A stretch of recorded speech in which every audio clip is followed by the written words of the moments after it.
So if you want to grow your chest, you've probably heard that you should prioritize your upper chest since this is usually the most underdeveloped portion. However, that isn't always the case. Here's why. Real quick, it is Impact Week over at MyProtein, meaning everything on the website is 45% off with the code MAXE until the 13th. Now, if you want a bigger chest, you just need a bigger chest. Sure, you can slightly emphasize your upper chest if your lower chest is a bit more developed, but that doesn't mean throwing in tons of incline movements and upper chest flies, because you don't just need a bigger upper chest, you need a bigger chest. And how can you grow a bigger chest? Very simple. Here are the 5 steps. Step 1, pick one exercise for the middle chest where you are pressing perpendicular to your body, pick one for the upper chest where you are pressing at an upward angle, and pick one for the lower chest where you are pressing at a downward angle. Now, I recommend training your chest twice a week, so once you have your 3 exercises, move on to step 2, pick a different 3 exercises to do on your second day. And if you don't have access to much equipment, just use the same 3 exercises on both days. So for example, my 3 exercises that I choose for my first day are flat press, upper chest flies, and lower chest flies. Then my next 3 on my second day are incline press, middle chest flies, and dips. As you can see, 1 exercise for each portion of the chest during each training day. Now, once you have all 6 of your exercises, step 3 is to sequence them in the order of the portion you wish to grow the most. So let's say your upper chest is actually lacking and your lower chest is a bit overdeveloped, then start both of your chest days with your upper chest movement and do the lower chest movement last. In my case, when I first started, my chest was just small in general, so one day I would start with an upper chest movement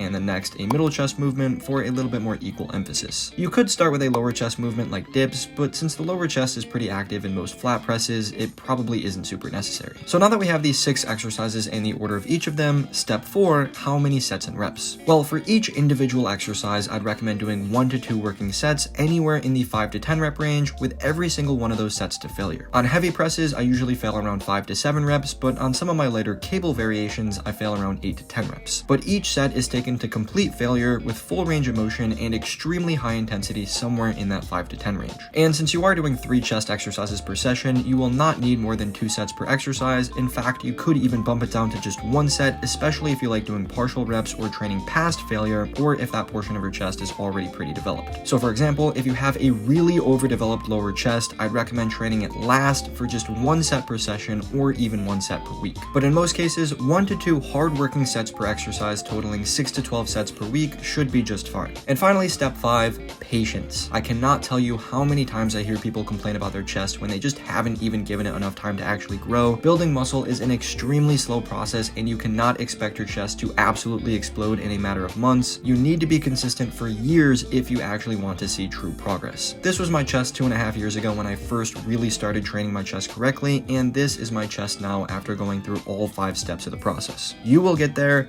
I believe in you. It just takes time.